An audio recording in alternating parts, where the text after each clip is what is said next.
Call the Oglesby City Council meeting to order. Augubright. Here. Cullinan. Curran. Here. Mieski. Here. Rivara. Here. Pledge of allegiance. I pledge allegiance to the flag of the United States of America and to the republic for which it stands, one nation, under God, indivisible, with liberty and justice for all.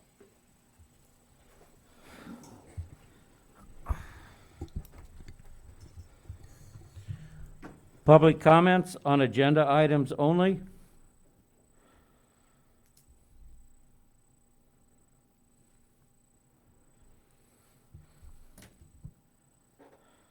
Place on file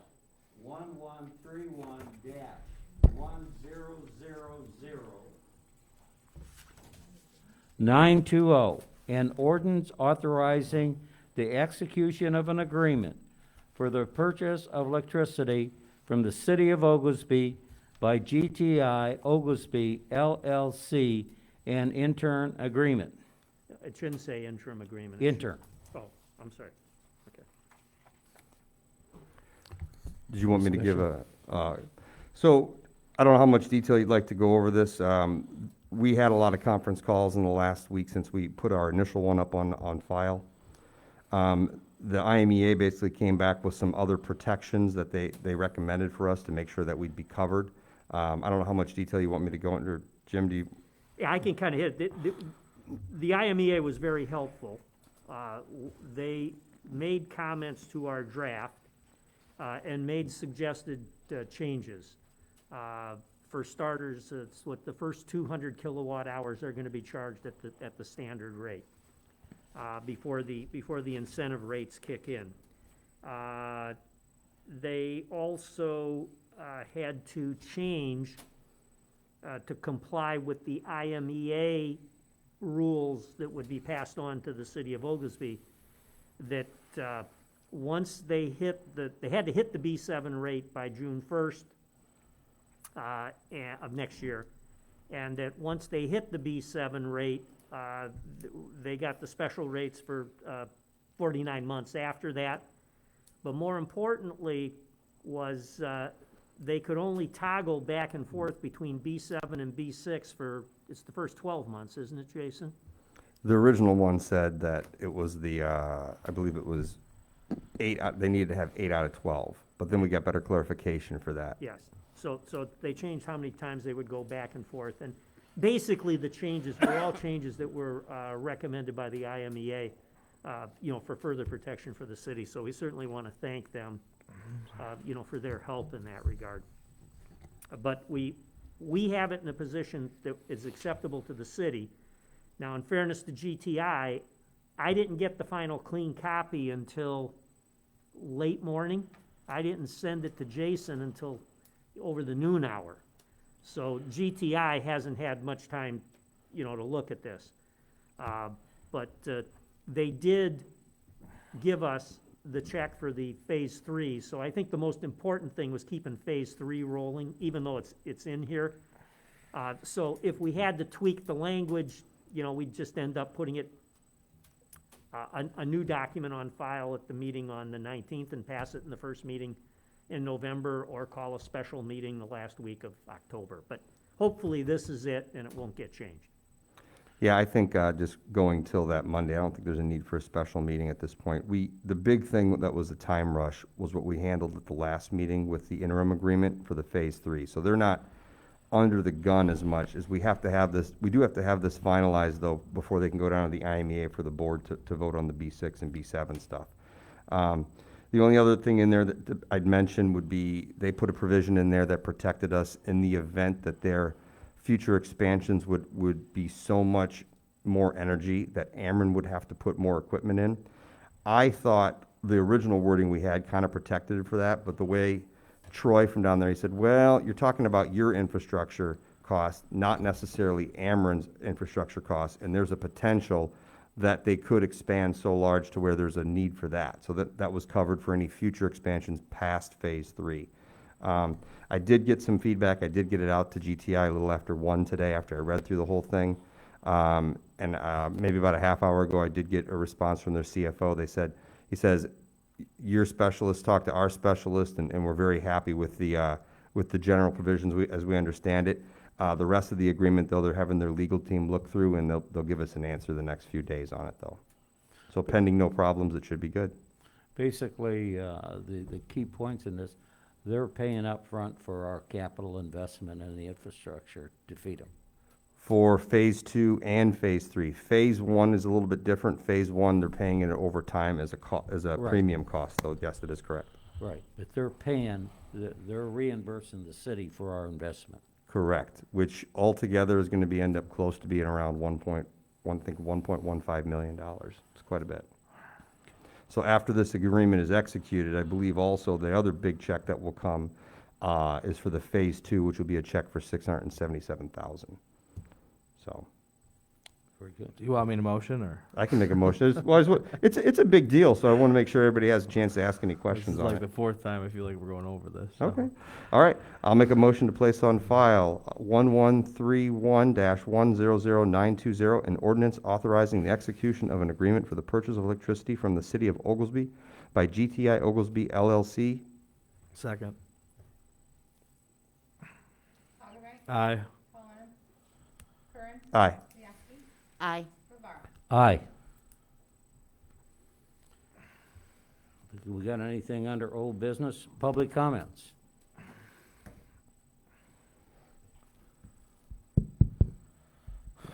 Yeah, I'm a little upset over what I seen yesterday and what I watched. And first of all, why wasn't there a message sent out besides Facebook? I mean, don't we have the Code Red no more? I'll wait till you're done with all your questions and I'll be Okay. happy, because I'm gonna go over All some right, of this all stuff, right, the but first thing is, when I took a ride out to the south of town, I seen a guy from the fire department had the truck across the road with no lights on, and all he had on was just a little flashlight with a tip. That's very unsafe. And then at the intersections, the different intersections, they put the stop signs out, and they put them as far against the curb, you really had to look to even see them. Because some people were just driving right through them. And, you know, if this was such an emergency, couldn't we brought a couple of extra patrolmen in and had them at these intersections? And then, you know, when you tell the people 5:30 and the power doesn't go off until 6:30, I mean, everything was fine. So if there's some reason why this three-person electrical department, you know, you already said the only one that's got any experience was the one that went to school down in Georgia. There was 2 linemen that probably would have stayed if they would have been compensated, but, you know, I guess we don't need them. But this is 2020. Let's switch over to Ameren, because I'll bet everything I own that at 2:30 in the afternoon, if Ameren would have been called out, they would have had the new pole in and out in a matter of a couple of hours. And that's fact. I know those guys that work for them. I know the guys that work at the LaSalle nuclear plant, and that's all they do. They're linemen.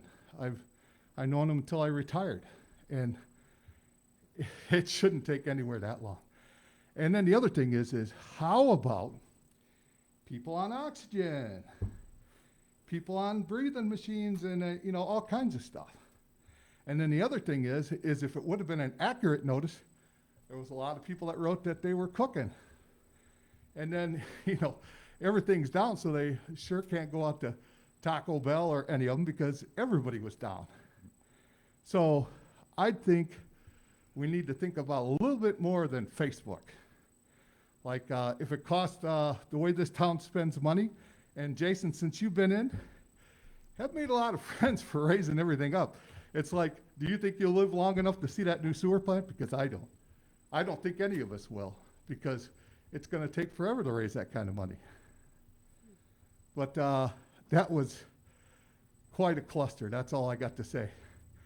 And, you know, either bring some people in at those intersections, or it's amazing you don't have a bunch of wrecks when something like that happens. all right, thanks. Thank So out of all that, the questions I heard was something about Code Red, Patrolman, time frame. How about oxygen? And do you think I'll live long enough to see the sewer pipe? All right, those are the only questions okay, so the first thing I'll answer, I was gonna go over this in commissioner reports briefly, since it's only a special meeting, but, you're right. Residents are probably right. I wish Code Red probably was utilized earlier in the day. Facebook was the one I had access to. The way this kind of came out, I'm actually very happy with the response that our guys did. What I'm unhappy about was, the problem is they had a great plan to restore the damage with a very low impact to the residents and the businesses. The problem is we had some extra complications that we didn't know about. I don't want to get into the entire detail here because we could be here for 20, 30 minutes just talking about this. But as the problem developed more, I tried to put the information out there as fast as I could. In fact, right when I found out that the entire town had to be dumped for power, I actually told them, hold off, give me at least 5 minutes so I can at least make some kind of post out there. Code Red takes a little bit longer to activate that. You have to call somebody, they have to be able to relay the message, they have to make a voicemail message for it, it has to go out. It's a little bit more complicated. But I did get a Facebook thing out there, and we did get the Code Red out eventually. So as far as the time frame goes, yeah, maybe that's something I got to look into a little bit better about how I want to communicate information, and if that's a problem, that's on me. My thought process is when I put out information, I put it out as if I was a resident. What kind of information would I like to see? I would like as much detailed information as I can. And the problem with that is sometimes you get an information that says, hey, here's what we're looking to do, and here's what we think the restorative time for that endeavor would be. So I put that out exactly as is. The problem is a new problem comes up and it completely changes the ETA. So people are upset. I guess I could just say something that's simple to say, hey, power's out, we're working on it. I don't like that answer personally. I like to give out more information. The problem I'm recognizing is, especially in the day and age we're in, no information is ever good enough. No matter how much information is put out, people will still want more, or they'll want it a different means, or they'll want it earlier, or something. And the fact of the matter is, when there's a piece of equipment that the only way to test it is to shut the entire town down, it doesn't get regularly tested. We were unaware that it doesn't work until the time we needed to actually utilize it. As far as patrolmen, I can't answer that, but when I did go to the substation after it, I saw patrolmen out nearly at every intersection that had lights out. So maybe they just weren't out there in time, but they were. I don't know what your question was about oxygen. People are on oxygen machines. So what's your question? What's your question? Leave him talk, Drew. Leave All him right, talk. all right, never mind. It's all right. It's rhetorical. Their machine is off. I understand, we gotta get power up for everybody, so I don't understand the question. You think you'll live long enough to see the sewer pipe? Yeah, I certainly hope I do. That's the only way I can answer those questions. Yeah, I'm gonna say something, Drew. I am a journeyman lineman. I spent 18 years on tools, so I do know what I'm talking about. Those guys did a hell of a job out there. They had a circuit of 34.5 that the pole was broke just underneath it. They had a circuit of 12 out there. If the switch would have worked, it would have been like a blink of lights, and we'd have got it taken care of. Unfortunately, when you set a 70-foot pole and have to do some transferring, it takes some work. We had the city of Peru over here. Them guys did a heck of a job.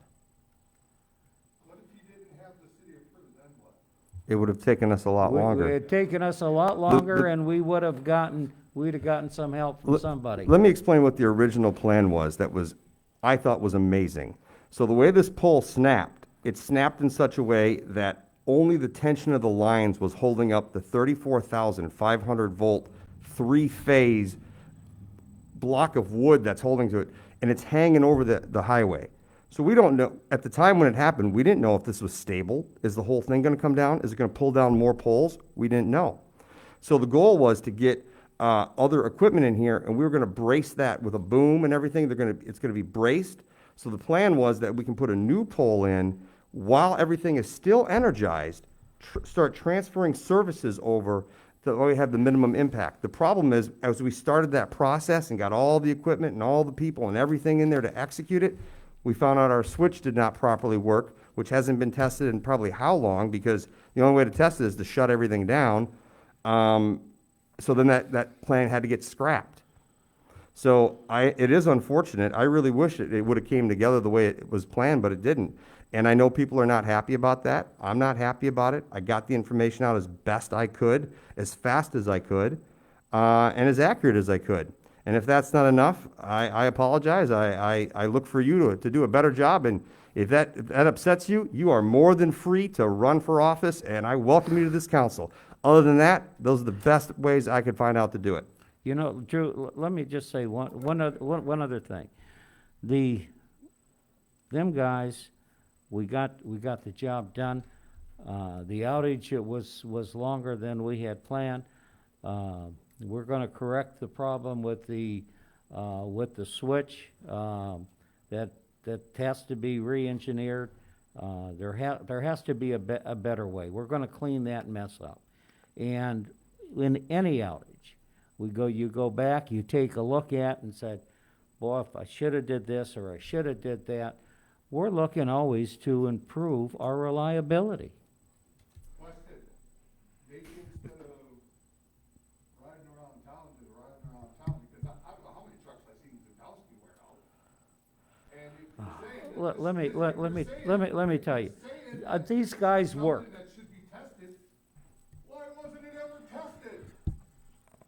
Like, I'll tell you what, me and about four friends, I'd say 5, 6 years ago, we all took a different part of town. And you know what?